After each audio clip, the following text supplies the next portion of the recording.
Another week, another game of the year for the Georgia Bulldogs. The thing that everybody has to remember is that it's a big game because Georgia's in it. We're going to talk about that and a lot more on this week's edition of the How About That DAWGSCAST. So this week, it's not Alabama. It's not Tennessee. No, they're coming later in the year. It's not my hated Florida Gators or the Deep South's oldest rivalry, the Auburn Tigers. Nope. This week, it's the new members of the SEC, the Texas Longhorns. Georgia is going to travel out to Austin in a twist and turn in a schedule that I really don't know who Kirby or the Bulldogs made angry, but they just stacked the deck against the Dogs. And hands down, this is one of the most difficult schedules, not only in the conference, but in the country. But it is what it is. And I personally am excited to have the Dogs be able to go play these games. But most of that talk has already taken place. Now, the game is right in front of our eyes. And it's a big one. It's a big one, but not only because Georgia's in it. Because keep in mind that when Georgia plays games that the general college football world views as potentially entertaining or interesting, then tens of millions of people dial that game in every Saturday to watch. Without a doubt, Georgia's one of the biggest brands in college football. And this week, the Dogs are going to be tangling with another big brand in college football in the Texas Longhorns. Who is Texas? Well, they, I guess by any measure, would have to be considered a blue blood of the sport, or at least they have a tremendously deep and rich history. Same number of national titles as the Bulldogs, a couple more conference championships. So these two programs, historically, are right there on par with one another. A couple of Heisman Trophy winners, you get my drift. This year's edition, the Dogs roll in 5-1, staring down the barrel of a potential loss in Austin on Saturday night for their second one, and what is considered to be at least the second toughest schedule when you look at the remaining games they have. So I personally think it's probably the toughest, but some people say it's number 2. So the Dogs are staring down the barrel of what I've referred to in the past as a bit of a crucible. Now, when I speak about the crucible, this game marks the end of that stretch. But what the Dogs have in front of them is no small task. Texas strolls into this game hosting as if the football gods didn't want to make it too easy for Georgia. They send them on the road to Alabama, on the road to Texas, and then, oh, by the way, on the road to Ole Miss to play at the Grove. But this Texas Longhorn team comes in 6-0, ranked number 1 in all the land. And good on them. I think, regardless of what you might want to say about their schedule, which, in fairness, looks a lot different now than it did before the season started. They're 6-0 and they've handled their business. So kudos to them. They're going to be hosting the Georgia Bulldogs. And Georgia, they're no slouches. They do have the one loss. They're coming in ranked in the polls. I believe it's number 5. And the last time that Texas won a game against an AP top 10 team at home was in the last century, 1999. You're thinking, man, that has to be advantage Georgia. Well, you know, the common fan might think that. And then I'm going to tell you this. Georgia, for all of the winning that they have done, Georgia has lost 7 consecutive road games against top 10 opponents. So in a way, something's got to give this Saturday night in Austin. the world, at least the college football world, is going to be watching. And we're all looking forward to it. Now, like I said, Texas, undeniable brand. You look at them, and everybody has a myriad of opinions about them. But the one thing that you can't do right now is look at this team with any sincere thoughts of disrespect. Like I said, they've handled their business. They've beaten everyone that's been put in front of them. And for the most part, they've done it in a way that you would expect them to do it. They've looked pretty good, both to the eye test and absolutely when you start looking at statistics and that sort of stuff.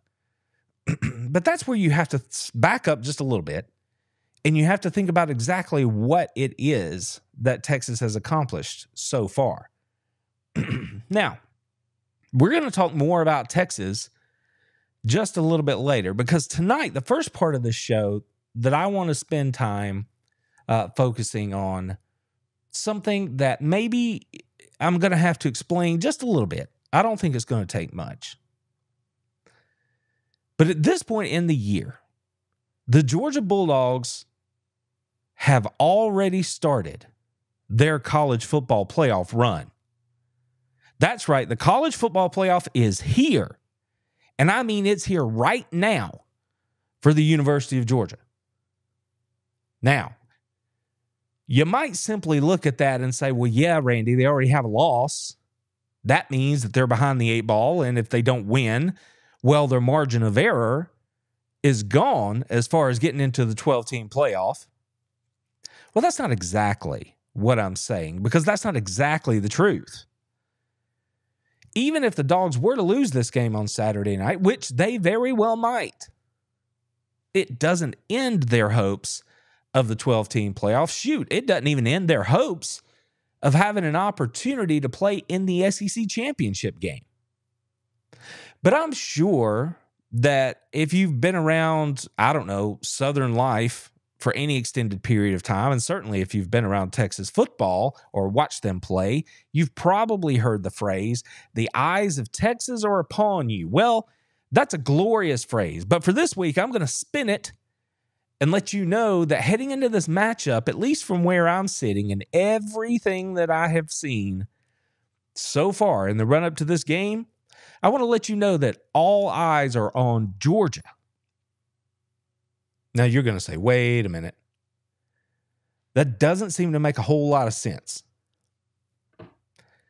Well, let me lay it out for you. The reason I say that the college football playoff has already started for the University of Georgia is because if you are going to be successful in a college football playoff, whether it's 4 teams, 12 teams, whatever it is, the one thing that we know for sure that you have to be able to do is score the football. You have to be able to walk on the field and know that you can put at least 35 on the board, regardless of who you're playing. Now, I'm not saying that every score in every game in the college football playoff means that you've got 35 points on the board, because you have matchups, right? Styles make fights, but you have to have the ability. You have to be confident that if that's what's needed, you possess the weapons to go get that done. So when we look at Carson Beck and what this Georgia Bulldogs offense has done so far, up to this point, they are, well, maybe underwhelming is the best way to say it. Because I'm not even sure if underperforming is the right phrase. Now, to be completely honest and put all of my cards on the table, in the preseason, I looked at this offense and said the offense is going to be what's rocking and rolling early on. It's going to cover that young defense, let them grow up. I expect Carson Beck and the weapons that are coming back behind an offensive line that was returning 4 or 5 starters and had at least 2 All-Americans on it. I thought, yes, this is where we're going to hang our hat early in the year.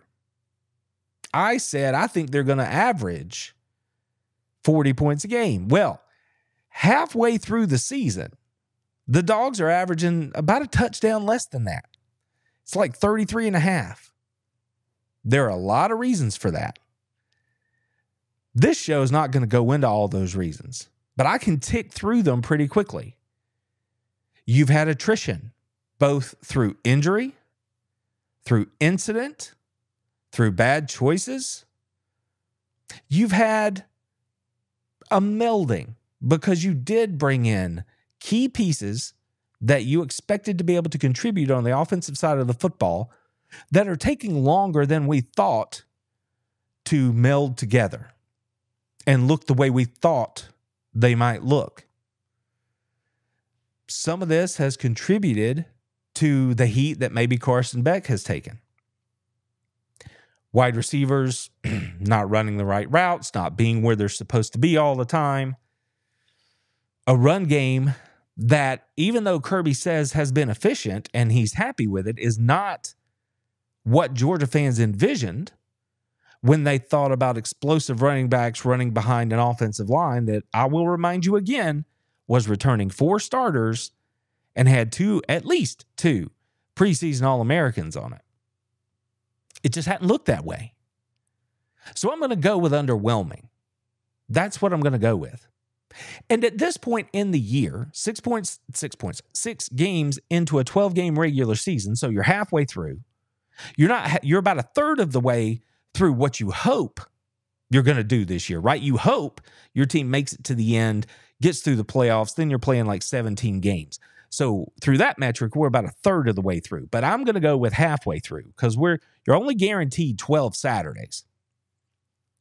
So halfway through the season, I look at Carson and the guys, and I'm like, why are you not getting it done?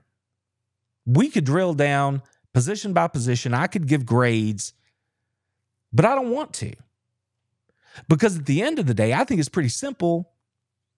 I think it falls right at the feet of that offensive line. I think that offensive line, for what everyone thought they were going to be, a Joe Moore contending unit, a unit that was going to road grade and mash people, a unit that was going to give Carson Beck clean pocket after clean pocket all season, regardless of the opponent.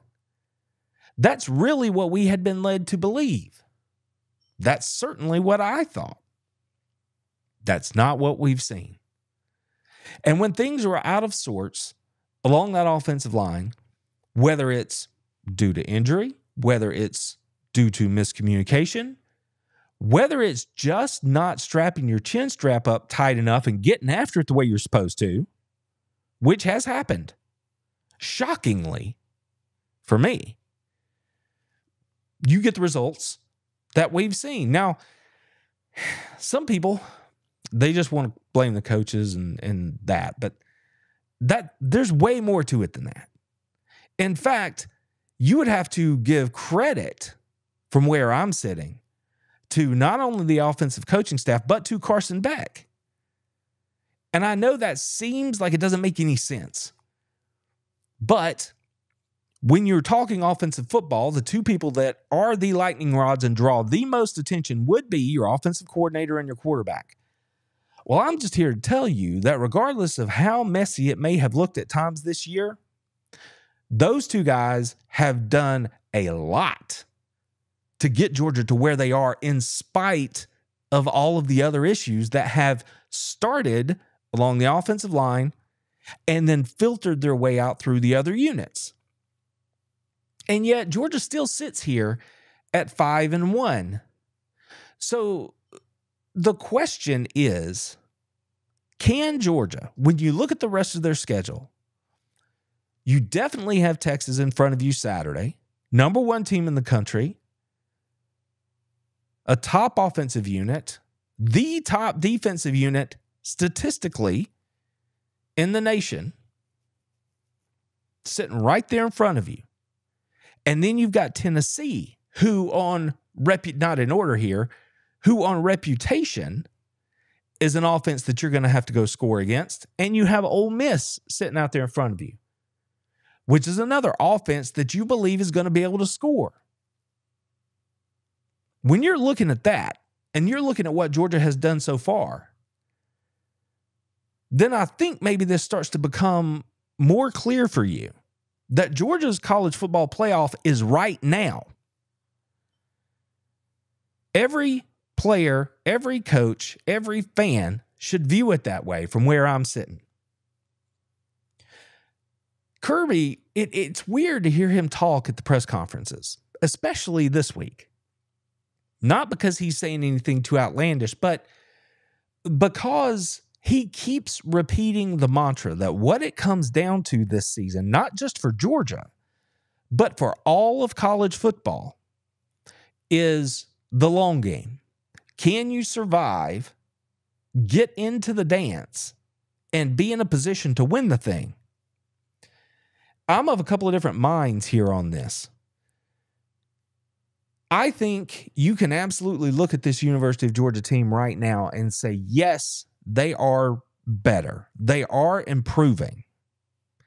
But then you'll turn around and find another area on the team that just makes you scratch your head and not understand why it appears that they might be regressing. Now, I think that's actually a little harsh to say that they're regressing. I don't think that's an accurate word. But if you're simply just passing by the game when you're at the game day party, you know what I mean? And you're looking up at the screen, you're like, man, that doesn't look like the Georgia I know. Maybe you think they are regressing.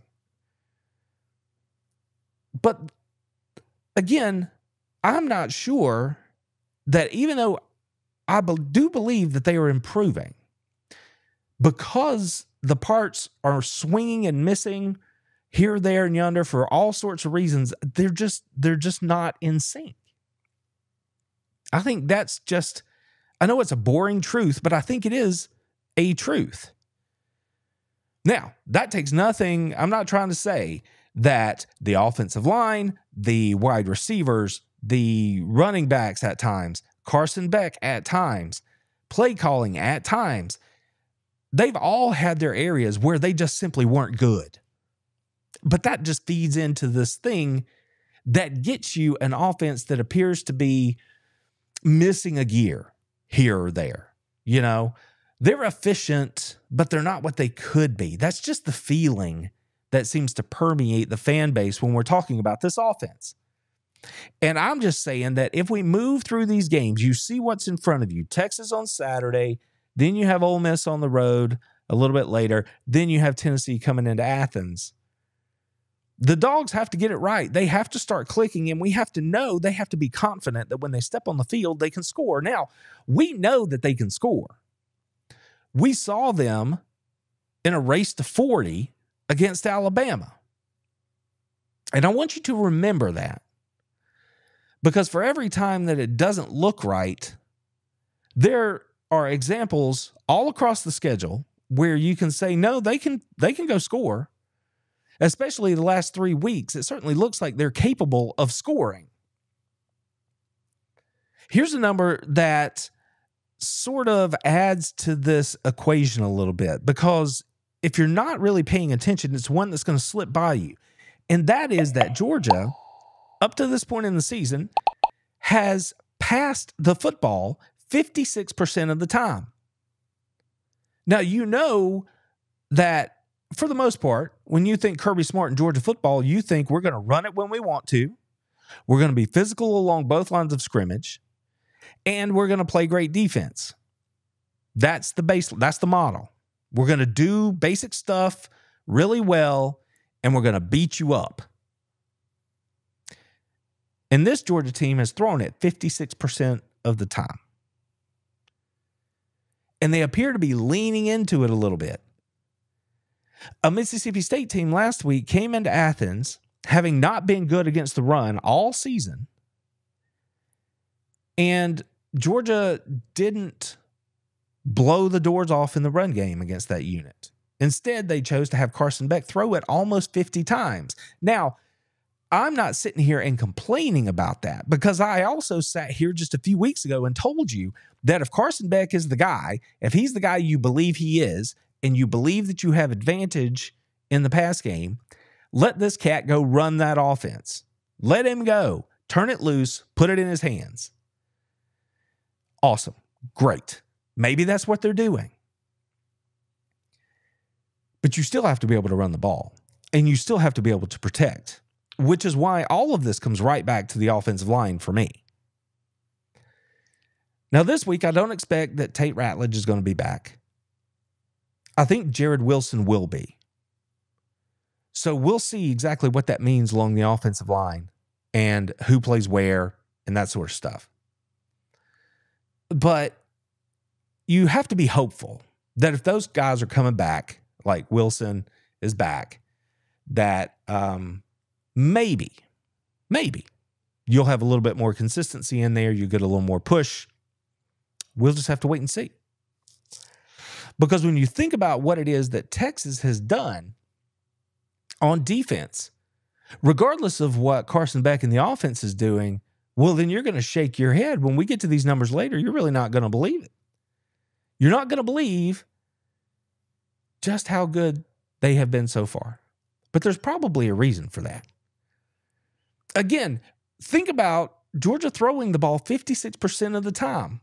56% of the time. That's a lot, especially if you're Georgia, based on what we know. So that has to be because the coaches realize this is our best chance to win. We trust this guy. But when you do that, communication has to be right. You have to pick up those blitzers. Wide receivers have to get the checks at the line so that when Carson throws the ball out on a screen, you get the check. You're there to receive the ball. You don't run down the field and give the opponent an easy interception, which is not Carson's fault, by the way, right? That's on the receiver.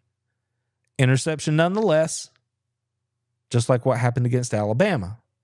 Communication is paramount, and the Dogs are on the road this week.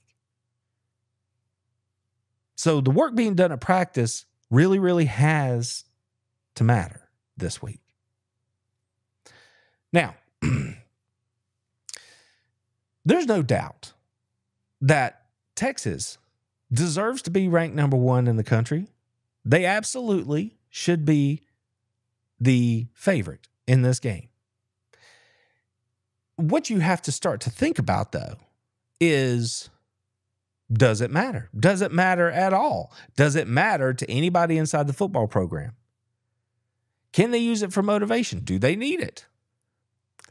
I think that's stuff that we fans talk about. I really don't think the team cares at all. Because if we know anything about the program, we know what they do each and every week to get ready for each and every opponent, right? Nameless, faceless. You want to be the best version of you can be. And to that point, Carson Beck and the communication on the offense has to be good. That offensive line must be better. But he's got to have some help. And that's where you look to guys like Trevor Etienne. You look to guys like Nate Frazier, who is expected to touch the ball more this week. Cash Jones. You have to be able to run the football. Now, going back to that communication piece and putting the offense in Carson Beck's hands, one little quick mention that Kirby made during his preseason pregame presser this week was that against Mississippi State, there were looks where if Georgia had handed the ball off on tape, it looks like, yeah, we have more blockers than they have defenders. That run would have probably spit and gone for a big gain. But Carson has the ability to take the snap, make a decision, and sling it out wide if he chooses in certain situations. Because to hear Kirby tell it, that's an extension of the run game for the most part. We're just doing it out on the perimeter as opposed to inside the tackle box. That's great, except when Carson takes the snap, throws the ball out there, you get a yard or two, and he chose to not give the ball to the running back on a play that could have spit for an explosive. There's ups and downs here. That's why any fan who wants to sit back and talk about play calling or any of that stuff, listen, if you're not a coach, if you haven't been a coach, if you haven't hung out in a coach's back pocket for a full football season, then you are better just being quiet. Criticize the team about player acquisition. Criticize the head coach about clock management, right? There are things you can get after them on. Criticize the coach about a willingness for his players to give full effort, that kind of thing. But if you don't know the game the way the coaches know the game, just save it, man, because you just don't know what you're talking about. There are too many variables inside modern offensive football for you to be able to speak on it like you know something. That includes me. That's why I don't do that, because I know that I don't know. But that's me. Bottom line is, Carson has to have some help, and that has to come in the forms of a good run game, or at least an efficient run game, which is the way Kirby likes to talk about it. And if they do those things right, when you have a talented player like Trevor Etienne, the possibility always exists that he will make you right and pop one and turn what should be a 5 or 8 yard gain into an explosive. So maybe this is the week that Georgia cleans up some of those things that they've been having on the offensive line in terms of communication and other things. And, here we go. This is the week that happens. But it's not just the running backs, of course. It's never just the quarterback. It's also the wide receivers. And everybody keeps pointing to Arian Smith. Is he an enigma or is he a true weapon? If he's on the field, you better pay attention, because we know that he can hurt you.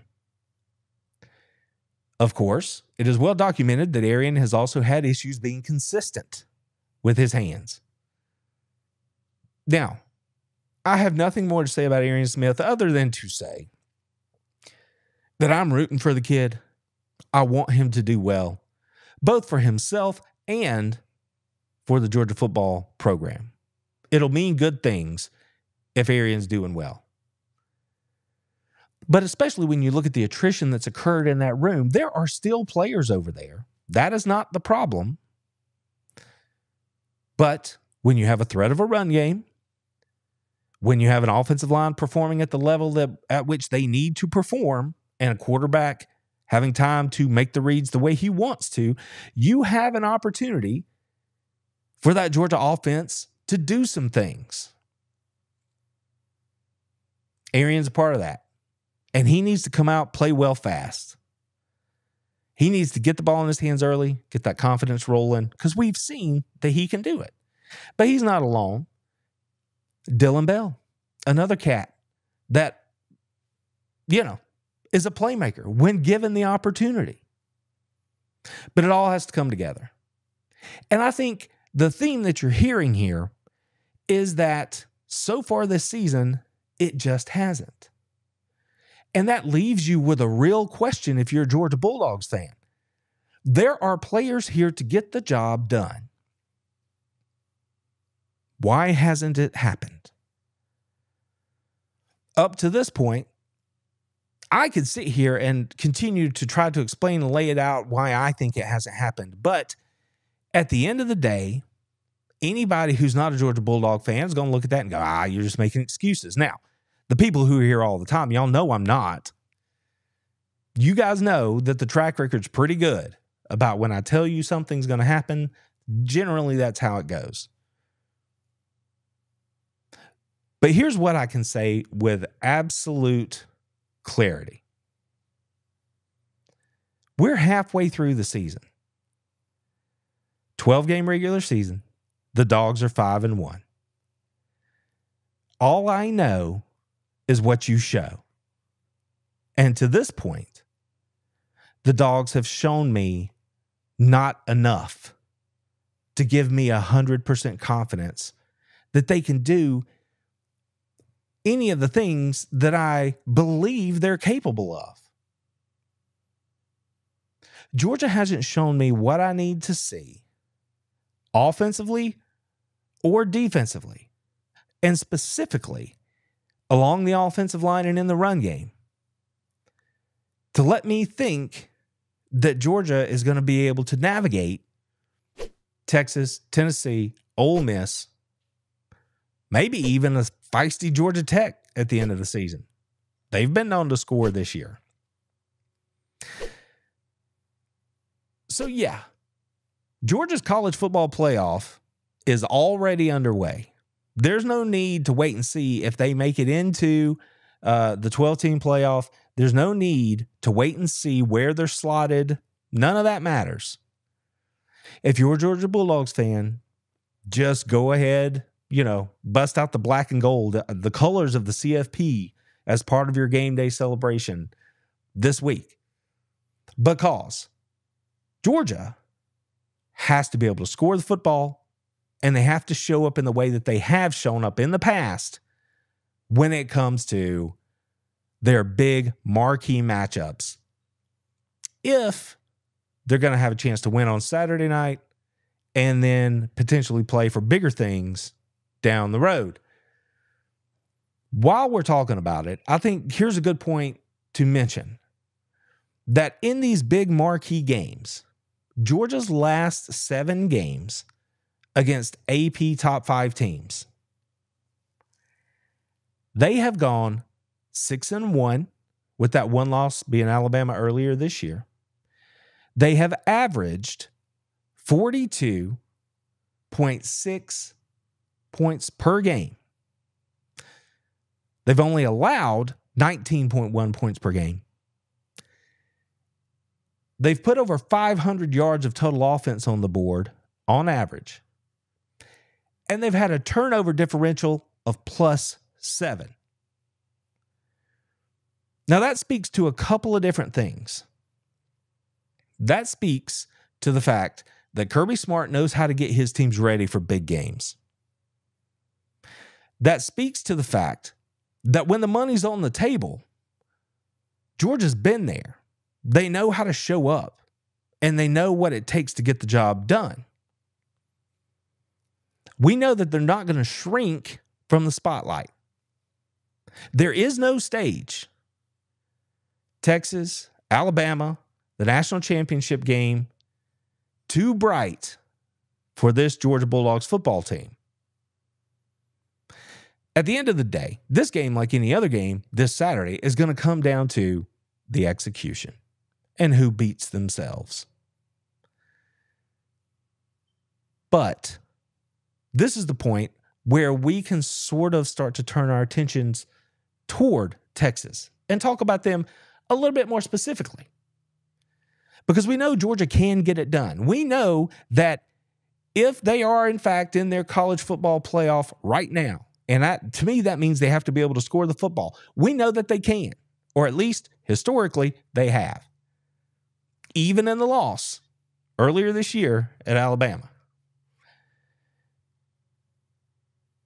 That should give Georgia Bulldogs fans a little heart, right? That should make you feel good going into the game.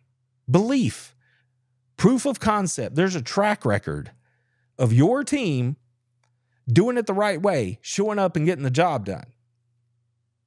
And it's like I said off the top, another week, another game of the year. It's a big game because Georgia's in it.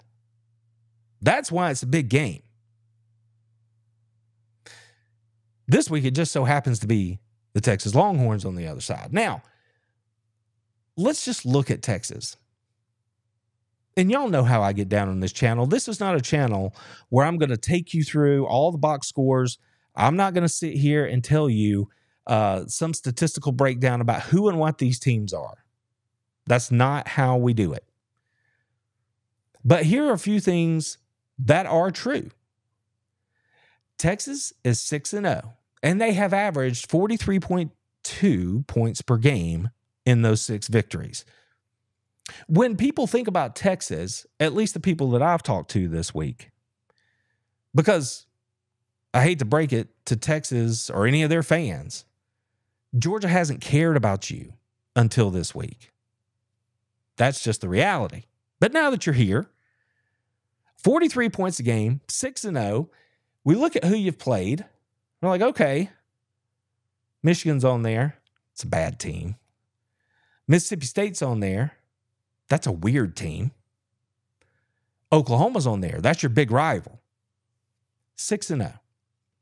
Kudos. That's great. But here's the thing. None of those teams that I just mentioned to you right there. See, people think there are questions about Texas, offensively and defensively. But why are there questions? They're 6-0, number one team in the country. They've handled their business against everybody they've played. Why would you have questions? Pretty simple. The best defense Texas has played this season, that's Michigan. They are the 44th best defense in the country right now. So, almost right there in the middle. Not quite. 44th. So there's no doubt that Texas has a good offensive line. There's no doubt they have speed at the skill positions. There's no doubt that they have not one, but two good quarterbacks. Yeah, they were banged up at the running back position earlier this year, but they seem to be doing fine. They're spreading out the workload. Those two cats are like, I don't know, I think they've each got like 260 yards. Maybe there's three guys with over 200 yards. They're running the ball just fine. So why do we have questions? Well, you just look at the quality of teams that they've played so far. If you have talent at wide receiver and running back and quarterback and a great offensive line, then you absolutely should be one of the best offenses in the country. In fact, if we're just speaking statistically, you might look at it and go, they should probably be better statistically than they are. But that's why statistics aren't what I hang my hat on over here. You can make numbers say pretty much anything you want to. Now let's look at the other side. The best offense that Texas has played this year, that would be UTSA, the Road Runners, the 67th best offense in the country this year. So, hands down, that Texas defense, absolutely the best defense in the country when you look in terms of statistics, especially against the pass. Holy nutballs. Their numbers, average numbers against the pass are like better than video game good. I think one number that jumped out to me was like the average length of completion that they have allowed is something like 4 yards. It's comical. Now, do you really think that they are that kind of airtight, lock it down, no fly zone kind of defense? If you're being intellectually honest, no. No serious person is going to make that argument. Now, that doesn't mean that they're not talented. They absolutely are. Texas, like Georgia, is one of those teams that, as long as they handle their business in high school recruiting, they should be fine.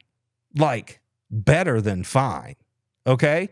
Because their base state provides them with the opportunity to get players that most states in the country just doesn't offer. Like, there's not much of a comparison. There's maybe 2 states, maybe 3, if you really stretch it, outside of Texas and Georgia that produce Division I football players at the same level that they do. So as long as Texas is recruiting fine, they should be fine. They should have players, which is part of the reason, actually, that, you know, people get frustrated with Texas because you've got such a wonderful talent base. How are you underperforming so often?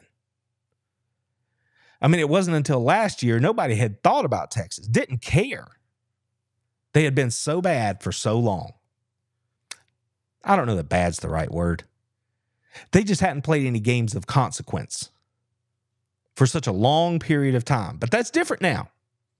Like I said, when they came into the season, I had no issue putting Texas as a Tier 1 team here inside this conference without ever having played a game. because of the way they had built the roster since Sarkisian had gotten there, and good on him. That's how they had success year over year since he's been there. That's why they are able to be competitive right now in this league. Now, they haven't really played inside the league yet, so there's that. But I did not doubt that they would be competitive from the jump. So when you look at Texas and you look at Georgia and you understand that styles make fights, and you listen to Sarkisian and you listen to Kirby Smart, they will tell you that these two teams are way more similar than they are different. That means that we should come into this thing expecting a really good game, because there's going to be a lot of stuff that these two teams recognize. Because, again, the talent base is there. The coaches are there, right? There's no reason that they can't compete and go toe-to-toe with a program like Georgia, who, by everyone's standard, by everyone's measure, has been the standard in college football for at least the last 3 or 4 years. Shoot, Sarkisian said over the last 5 to 7 years, Georgia has been the gold standard. It's what he's trying to build Texas into. And by all accounts, he seems to have done it. But you cannot look at this game coming up on Saturday and ignore the cold, hard facts of who these two teams have played. You cannot ignore which one is more comfortable on the big stage. You cannot ignore the fact that I think we know a little bit more about one than we do about the other. Even if what you know is that maybe they're not quite as good as they have been, which is what I said recently. Here's where I think we can leave this thing. Here is where I think we can wind it down. When it comes to Georgia and Texas, you've got two top-tier programs that are going to line it up and get after it on Saturday night, and it's going to be a whole lot of fun to watch. When it was Georgia and Alabama, I said all week that this is going to be a coin flip game. I could very easily say the same thing about this game.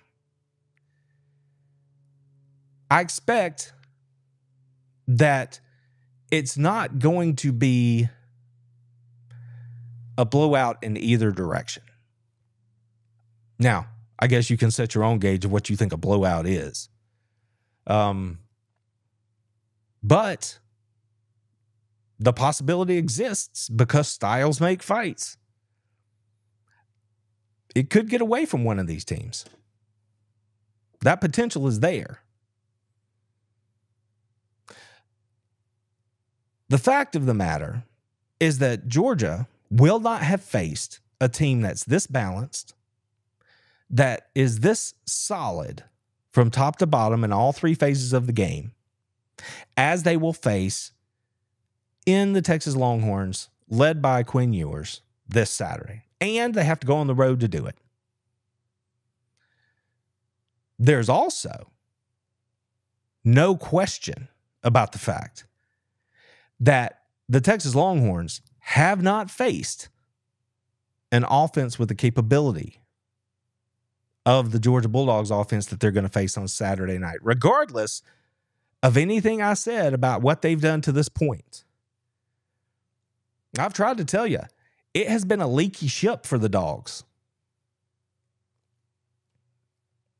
And with that said, they still have the capability to show up in Austin on Saturday night and put a hurt on that Texas secondary. But that can only happen if they can be balanced. And to be balanced, you have to run the football. And to run the football, you have to have good offensive line play. And that brings me right back to where this whole conversation started about what I think is the central defining trait of the Georgia Bulldogs football team so far, and that is underwhelming play by the offensive line. If Georgia shows up and does the things that we all are very, very, very familiar with them doing, Georgia can absolutely walk into Texas and beat the Texas Longhorns by 10 points, 7-10. That can absolutely happen. You are delirious if you think it can't. With that said, if Georgia rolls in there and they look kind of like they've looked all season, then yeah, the Texas Longhorns probably going to win this game, and they're probably going to win it 7-10 points. I would think they would cover if they won the game. I think Texas covers. I don't think they squeak it out.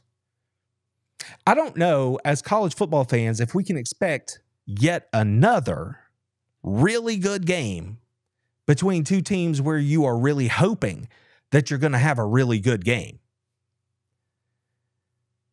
Think about it. Georgia, Alabama, that was the first game of the year. That was a good one. I hate that it wound up the way it did, ending on a Hail Mary thrown into double coverage. Sigh, alas. But it did. Then Ohio State goes out to play Oregon. Another great game. We learned a lot about both of those teams on the other side of it, and I think we're going to learn a lot about both of these teams on the other side of it. Earlier, I said Alabama was a proving ground for Georgia, and it was. And I came out of that game actually feeling really good. Whatever. You play tough opponents, you're not going to win all your games. You're going to lose one here or there. That's why you play the game. You hope you win, but you have to understand that they have good players too. Same thing could happen here with Texas. The latest game of the week. I just don't know that we can count on it as college football fans to be yet another barn burner. I don't know that it's going to be a 2-point game, a 3-point game. I just have a feeling that it's going to be more like 7-10. Either way, whichever way it goes, I think that's how it's going to shake out. So at the end of the day, the Georgia Bulldogs are heading to Austin, Texas, to strap it up in front of tens of millions to watch and see. Who is Georgia? All eyes are on Georgia. Texas just happens to be where they're playing. And to be quite honest, the nation has questions about Texas. If Texas wins this game, feather in their hat. That'll be outstanding for them and their program. They will have essentially locked up a trip to the SEC championship game, which would be great for them in their first year in the league. And for all intents and purposes, also a trip to the 12-team playoff. If Georgia wins, well, then everybody's going to reassess Georgia again and try to figure out where do they go from here? Is this a launching point where they just, go nuts on people the rest of the way as they ramp it up and head towards the postseason? Will they meet Texas again in the SEC championship game? Likely, at that point, I think you'd have to say. By the way, that's who I picked back at SEC Media Days when I was out in Dallas. I'm like, yeah, I think it's going to be Texas and Georgia. So we'll see. Now, if Georgia were to lose this game, that doesn't sink their season. But it really does. It doesn't eliminate them from the SEC championship game, but it really does throw a kink in them getting there, right? So they would probably still be a 12-team playoff team, assuming they were able to win out. But I doubt they would be in Atlanta for the championship game. But more than that, I just keep hearing Kirby in my head. I keep hearing him say, it's about the long game. he called out the media and he said, look, you guys are going to make this the end-all be-all game, just like you made Alabama the end-all be-all game. But the truth of the matter is, it's not. It's not. And he's right. It's the long game. This is the new NFLization of college football, where Georgia, Texas, even Alabama at this point, you might end up seeing them again down the road. You play once, you play twice, potentially. Then maybe a third time, just like what happens in the NFL. It's very weird. It doesn't feel natural. I don't love it. But if you like the matchup between good programs, good teams, fun games, helmet games, then that's what this game is. I have a lot of faith in my dogs. I'll leave you with that. I'm not making a prediction here tonight. I've got a show tomorrow night where I do that. But this is how I see the game. I know a lot about Georgia. I know they're used to the big stage. I know they're built for these kinds of games. The question is this team the kind of team that they've had in the past? So far, I have to say no. When it comes to Texas, there's a lot to show. You look great so far. You deserve everything you've gotten up to this point. And if you beat Georgia, I will say congratulations. I know this much.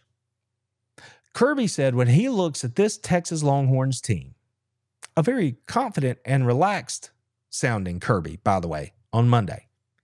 He said when he looks at this Texas Longhorns team, he sees a team that looks like Georgia's 2021 team, or maybe their 2022 team, in that they are very balanced, they're good in all phases of the game, and that they flat out remind him of those teams. So, if Kirby's telling the truth, if he's right, then the Georgia Bulldogs are not going to win this football game on Saturday. They can't. Because we know what those 21 and 22 teams were. And we know that this team for Georgia wouldn't have beaten either one of those teams. So if Kirby's right, Texas wins on Saturday. So you have to ask yourself, is he playing with a strong poker face? Is he being honest? And yet, he still sort of feels like maybe they haven't seen something like his team. Maybe that's it. Maybe he's not lying to us. Maybe he's saying they're really good, but they haven't seen us. All conjecture, at least for me at this point. And that's okay. I'm looking forward to the game. I think it's going to be a lot of fun. I've had a good time looking at the Texas Longhorns this week, and I can't wait until they tee it up on Saturday night in Austin, Texas. So Georgia and Texas, this week's game of the year. It's a big game because Georgia's in it. And oh, by the way, the number one ranked Texas Longhorns are on the other side. It's going to be fun. I'm looking forward to it. Should be a good game, and I truly believe that when we come out on the other side of it, we are going to know more about both teams than we know right now. And if Kirby's right, and this is about the long game, well, that information we find late Saturday night, early Sunday morning, well, it could be way more valuable than any of us can comprehend right now. Until next time, you guys take care of yourselves, take care of each other, take care of your families, your friends, and go Dogs! Told them, how about them fucking dogs? That's what I told them.